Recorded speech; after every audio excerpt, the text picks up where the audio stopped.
आज भी बहुत खुशी हो रही है।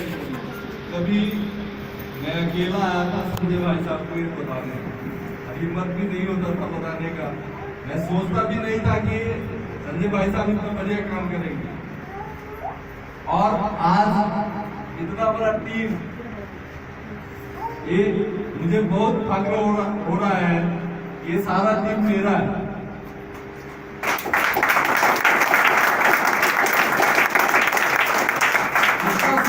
इतना जबरदस्त लीडर मैंने कभी सोचा भी नहीं था। ये टीम इतना ज्यादा सक्सेस करेगा, कभी नहीं सोचा था। शुरुआत किया था हमने, आगे ज्वाइनिंग तो करवा दिया, लेकिन मैं कभी सोचा नहीं था कितना बढ़िया काम होगा। संजय भाई साहब के लिए सबसे पहले एक बार जोरदार तालियां दो।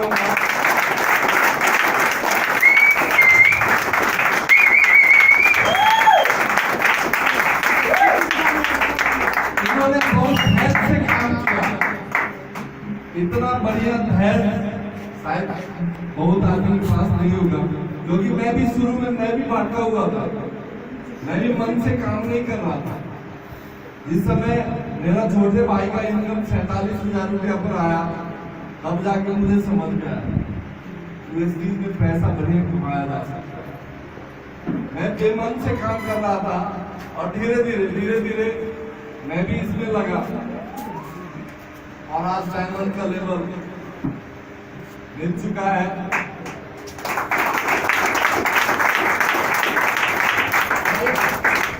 छोटा सा कहानी कहना चाहता हूँ, आप लोग सुनना चाहेंगे? यस। एक छोटा सा कहानी जो आदमी का जुनून है कहाँ पहुँचाता है, और गुरु जो हमारा सीनियर होता है वो कैसे मुझे रास्ता दिखाता है, उस पर एक कहानी कह रहा हूँ, जरा गौर से सुनना।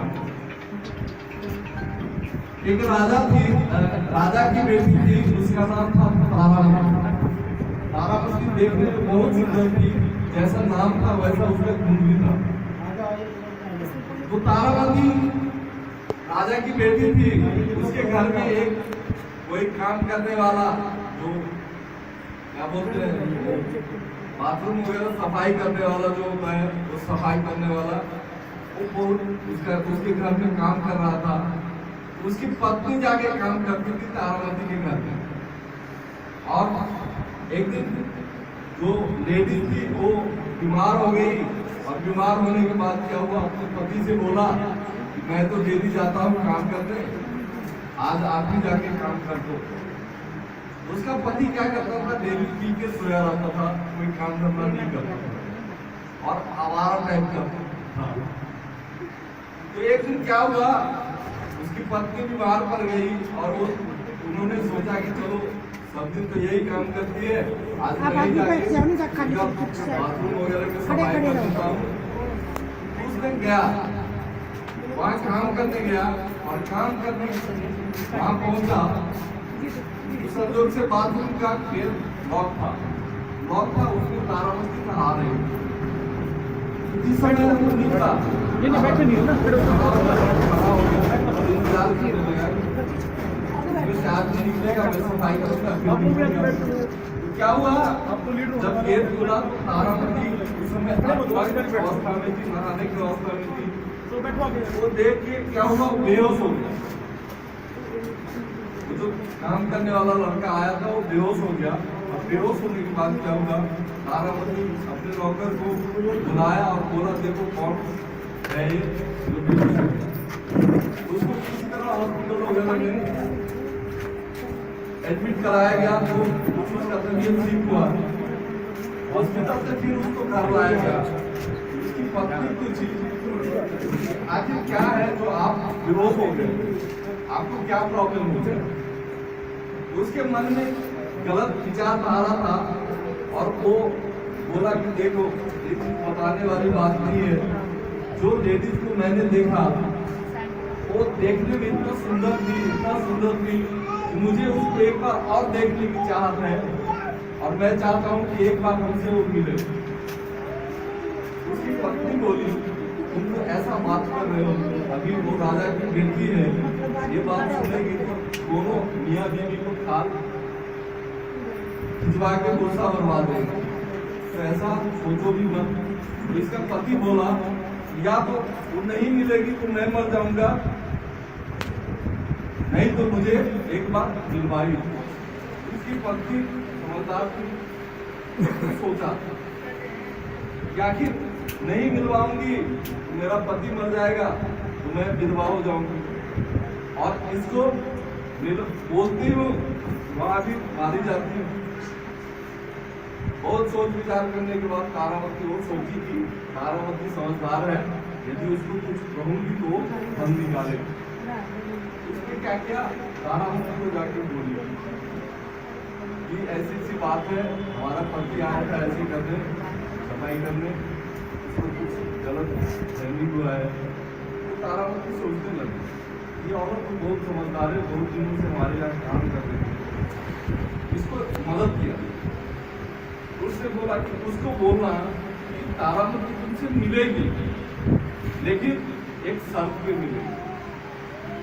तो शर्त क्या है, तारावती शर्त बताया कि उसको बोलो कि एक सप्ताह कुछ खाए पिए, मतलब फल फ्रूट वगैरह खा के अपना गुजारा करे। उसने बता दिया, उसका पत्नी आई अपने घर, अपने पति को बताया कि एक सप्ताह तारावती बोली है कि फल फ्रूट खा के गुजारा करेगी। वो भी एक जिद्दी था, वो बोला कोई बात नहीं, एक सप्ताह फल फ्रूट खा के हम गुजारा कर देंगे। फिर एक सप्ताह गुजरा, एक सप्ताह गुजरने के बाद फिर बोला इसका पति कि अब तो परेशान हो रहा हूँ, तारावती को बोलो कि मुझसे मिल लेंगे। तारावती फिर दोबारा आदेश दे दिया कि उनको बोलो एक सप्ताह पानी पी कर रहे। वो भी जिद्दी, वो बोला कोई बात नहीं, एक सप्ताह पानी पीते रह लेकिन तारावती से मिल के रहे। एक सप्ताह फिर गुजरा तो तारावती बोली कि ये लास्ट शर्त है, एक सप्ताह बगैर खाए पिए रहे। जब बगैर खाए पिए के बात आया उसने बोला कोई बात नहीं, जल्दी से एक सप्ताह जो मैं बगैर खाए पिए समय गवाया। उसके बाद ये बोला अब रहा नहीं जा रहा, मेरा दम निकल जाएगा, तारावती को बोलो हमसे मिले, नहीं तो मैं मर जाऊंगा।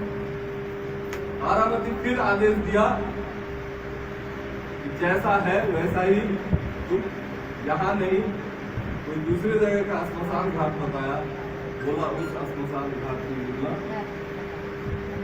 वो भी रात के 12 बजे वहां पहुंचो और वहां आंख बंद के रहना, बंद करके रहना, जब तक मैं नहीं पहुंचू तब तक आंखें मत खोलना, चाहे कोई तुम्हारे सामने। इसने क्या किया, वो भी इतना बड़ा जिद्दी था, वो चला गया श्मशान घाट में जाके बैठ गया, आंख वगैरह बंद करके आराम से बैठ गया। सुबह हुआ, बहुत सारे लोग पहुंचे वहां, अरे कहाँ का महात्मा आ गया जो आगे भी नहीं खोल रहा है, सब उसको बुला रहे हैं, बाबा आप कौन हो, अपना परिचय बताओ, आंखें खोलो, नहीं आंखें नहीं खोल सकता। समय बीतता गया, एक दिन बीता, 2 दिन बीता, पूरे शहर का मेला लग गया वहां। एक खबर राजा के कानों में पड़ा, तारावती का जो फादर था उसके कानों में पड़ा, यहाँ तो एक ऐसा साधु सन्यासी आ गया जो न बोलता है, न खाता है, न पानी पीता है और आराम से ध्यान में बैठा। समय बीता, राजा भी आया दर्शन करने। राजा बोला ए साधु आंखें खोलो, मैं यहाँ का राजा हूँ।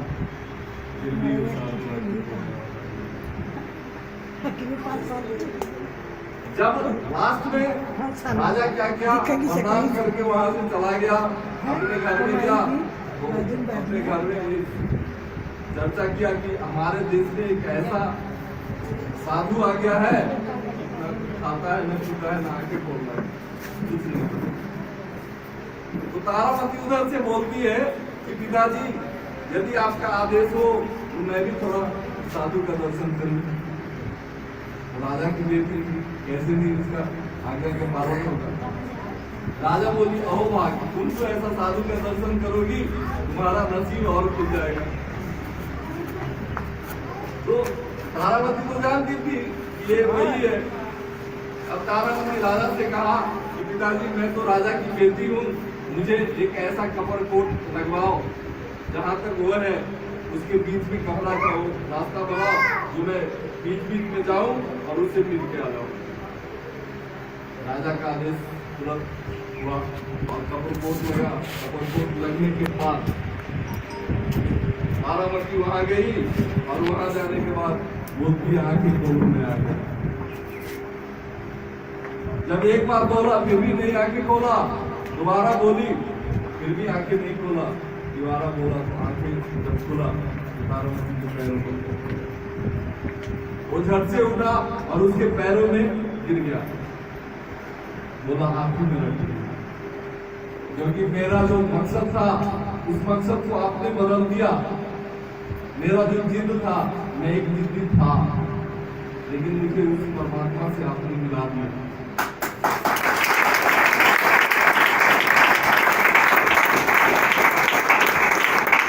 यही होता है अपलाइन आपका। आप जो सोचते हो अपलाइन आपसे कहीं आगे सोचता है। आप अपने अपलाइन के बातों पर चलने का कोशिश करो, क्योंकि आपका अपलाइन आपके साथ कभी गलत नहीं करेगा। क्योंकि यहाँ मदद करने वाली बिजनेस है, आपका मदद करेगा तब तो अपलाइन आगे बढ़ेगा। तो जिद्दी आप उस साधु की तरह बन जाए और अपलाइन उस तारावती की तरफ बने।